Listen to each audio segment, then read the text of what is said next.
Oblivion Eve by Smart Alloc is an action platform for Pico 8. Let's give it a look.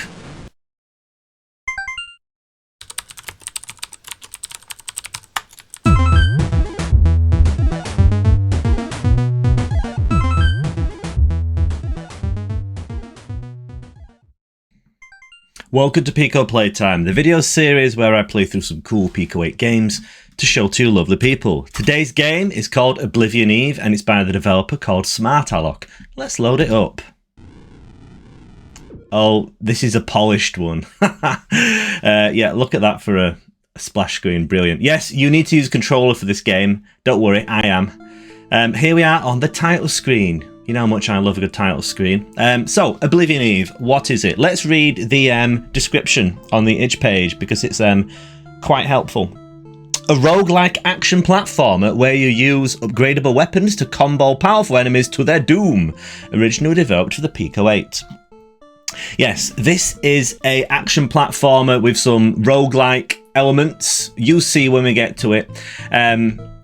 It's got there's lots of details in this game. Let's go through from least interesting to most interesting. We're on the menu. We've got a credits page. Oh look, music by some doofus called X-Star. We're on the scores page. Look, we've got scores. That's as far as I can get in easy. The lore page. Yes, this game has lore. And look how cool this is. When you complete levels, you unlock these apocrypha, which gives some details about the very strange, dark fantasy story at the heart of this game. You can read them at your leisure. Let's go back. There is that training mode, which is a kind of combo dungeon thing. If you've played the training mode in Streets of Rage 4, where there is a big emphasis on combos, then you'll be very familiar with this mode. Let's go into the tutorial though, because there is a lot to unpack in this game. Learn the basics, review your knowledge. Oh, there's a lot of basics and a lot of knowledge. Let's get into it then. Oh, look at that loading screen. Yes, this is a multi-cart game. Lots of carts in this. So, it's a platformer. We can use the direction buttons to move. We can jump thusly, okay? There are platforms that we can jump up and through and jump down and through. It's a platformer. You know how these things work. We've got wall jumping. We've got dodging, which I'm horrendous at. But yes, there is dodging. Okay? You can dodge through things. Or you can just jump into them. But yeah, you can dodge through things like that. Okay? And this is where things get interesting. We have got combat. So, there are lots of attacks that we can do. We've got light attacks, which are fairly short range. We've got those heavy attacks, which are really fun. And you can press attack with a direction button to do various attacks, like so. Okay? Really interested. You are going to have to spend some time learning the combos in this game. Can I get to this guy? There's a way to do it. Nail it. There we go. Heavy attacks go further and hit harder. Press a direction and X at the same time to use one. There's a kind of recharge on the heavy attacks, so you can't always do them. That would be a bit unbalanced. We have a meter, like a combo meter. The more hits we get in, the more that builds up. And if we build it up all the way, we get to do the big super duper attack, which is a lot of fun. Here it is. So once we've got that charged up, we can do that. Great fun. The longer a combo goes, the more meter you gain and the faster enemies break out of it. Using the same move twice in a row halves the time remaining in a combo, and using the same move 3 times in a row allows the foe to break out. The combat in this game is very intricate and you will need to be paying attention in it. What my strategy has been in this game so far is to play easy, where button mashing gets you a lot further. But if you want to be good at this game, you will need to practice and, yeah. Very dense game, very dense combat mechanics, which is nice to see. Now, this is where things get a little bit roguelike. This is a power-up. You can choose to increase your stats, your attacks, and even swap out your weapons. It also resets you back to your most basic form, but heals you proportional to how powerful you were. Anyway, when we pick up an upgrade, it's a roguelike upgrade system. Look, we've got 3 upgrades to choose from. These are all positive ones, which is nice. We have some of them where there's a kind of trade-off, where all of the upgrades I've seen, kind of, you gain more than you lose, but some of them you do kind of gain something and then lose a little bit of something else. So as you can see, there are a lot of stats in this game, a lot of things that can be individually upgraded. All attacks meter gain plus 10%. That sounds good. Now, I've already mentioned Streets of Rage 4. Streets of Rage 4 has a really cool mode, which I can't remember the name of. Mr. X's Nightmare. And in between levels in that, which are kind of like arena-based fighting, brawling, kind of like this actually, you get upgrades like this. And as you kind of progress through, you can kind of build up a really interesting character build. And this game is doing the same thing, which is really nice to see. So let's gain that upgrade. It's only the tutorial, so it doesn't really matter, does it? We have learned all that there is to teach. Ye who stole my many weapons, may you fail for all eternity. Yes, this game, I think, might be somewhat influenced by perhaps Dark Souls, perhaps. It's got that dark fantasy thing going on.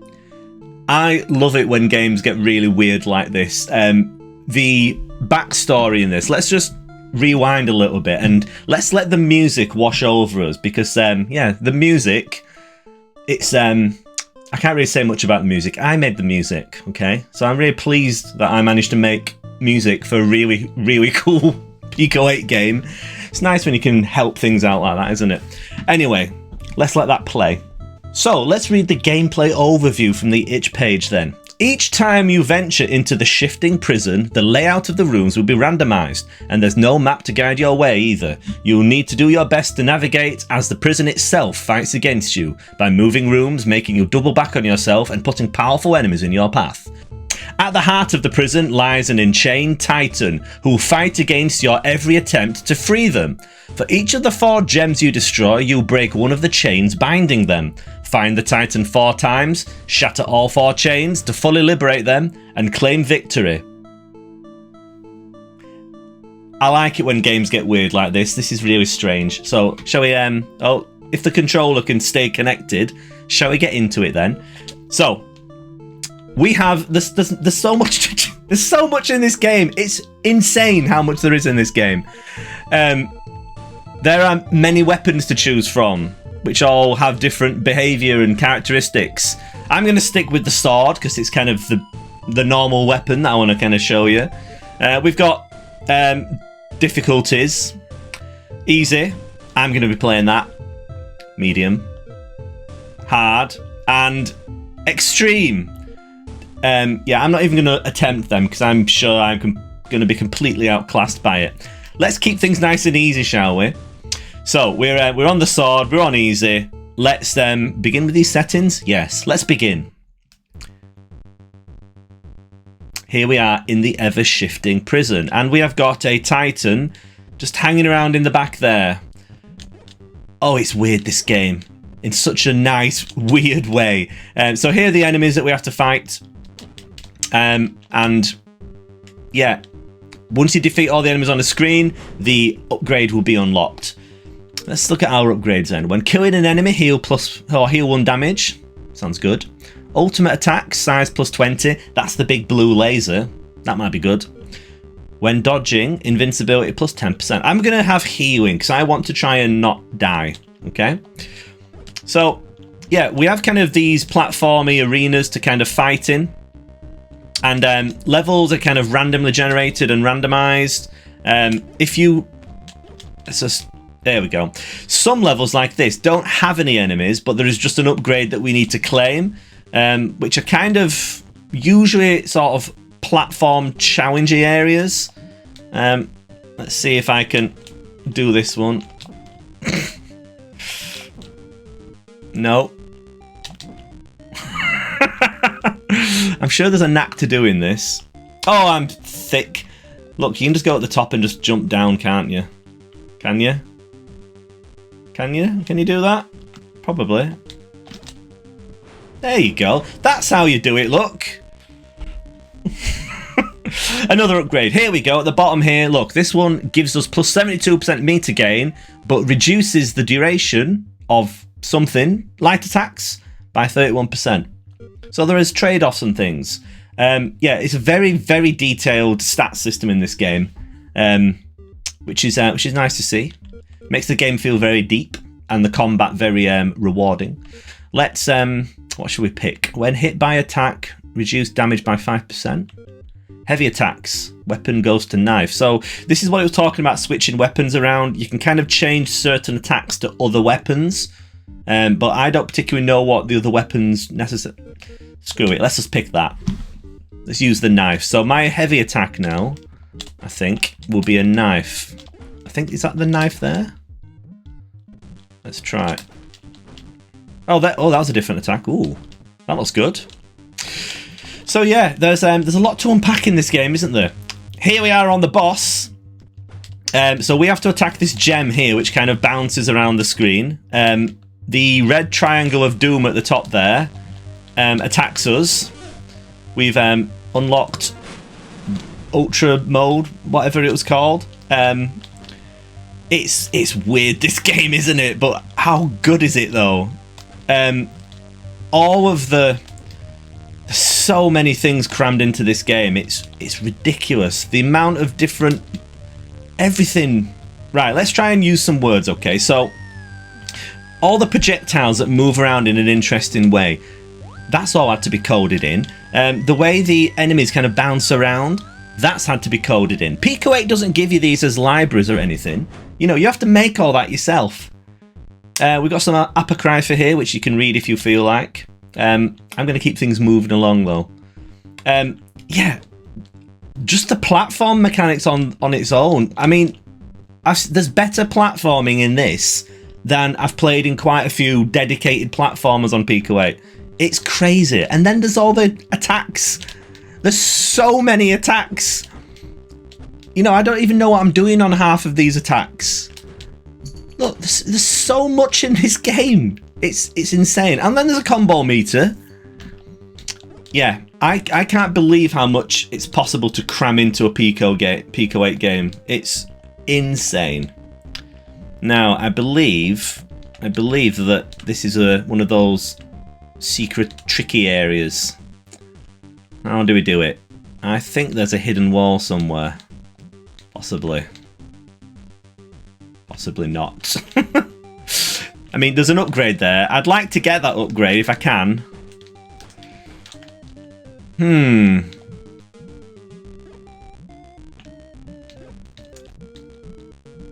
Is it through there? No? Oh, I thought I had it then. Oh, I just need to dodge, don't I? Ah! Right, I understand what we have to do now. There we go, that's what you're supposed to do. Oh, little puzzle elements as well. There's so much in this game, it's ridiculous. I've not played enough games like this to really know what this is kind of inspired by. One of the comments that I've seen on the Pico 8 forum mentioned Devil May Cry. You may know if it's like that. I've never played the game, so I can't say. It kind of reminds me the most of... I can sort of see the Dark Souls side of it, but then again, isn't Devil May Cry kind of like Dark Souls? I don't know. It's good, though. It's really fun. You should check it out.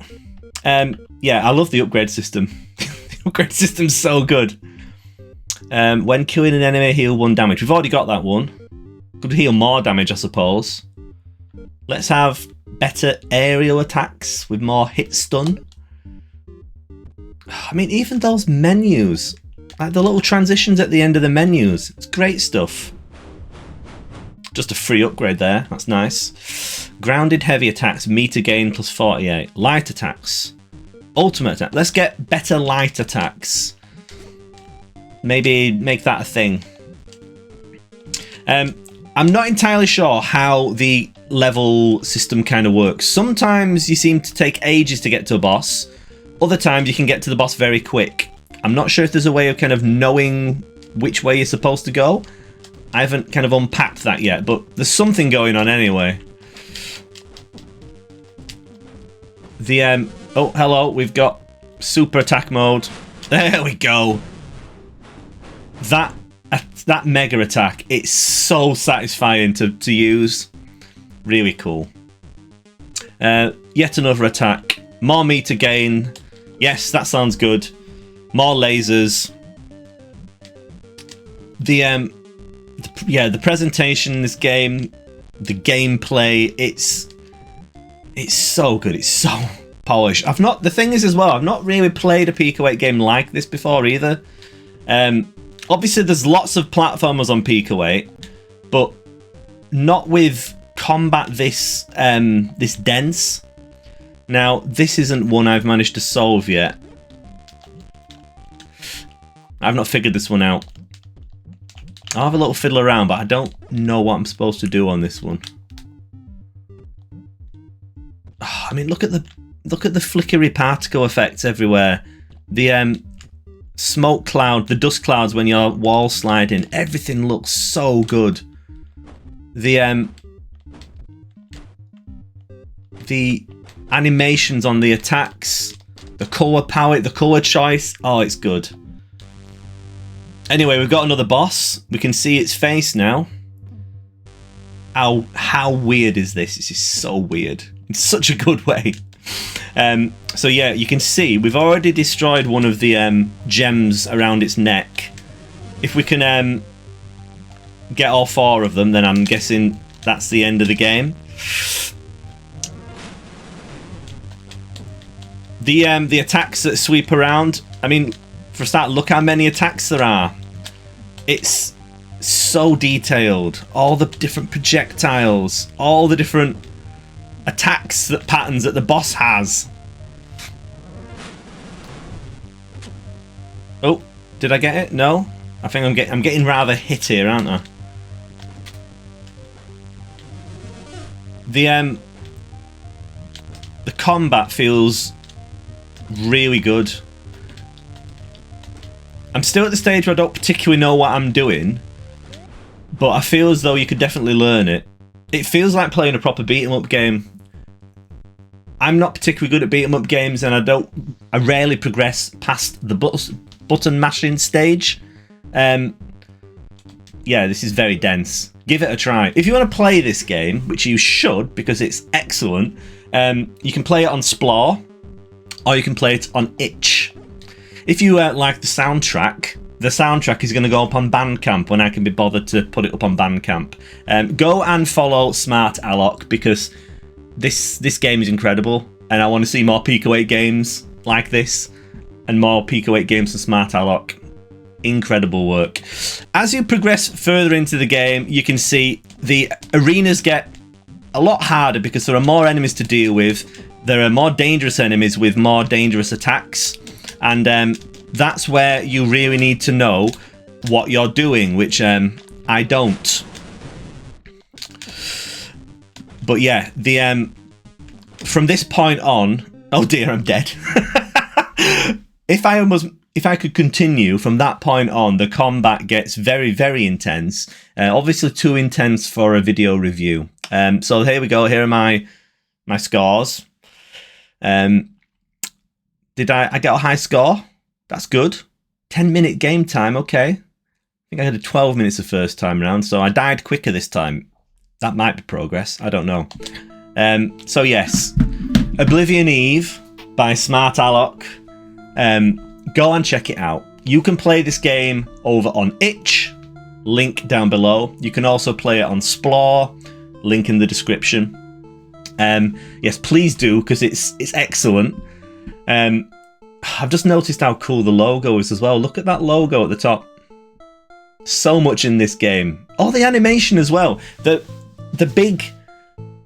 I assume it's been done with kind of lines and fill patterns, but look at the animation on that cloak.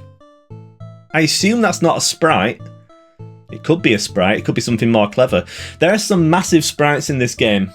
I assume it's been done with lines instead. Either way, it's very clever, very effective.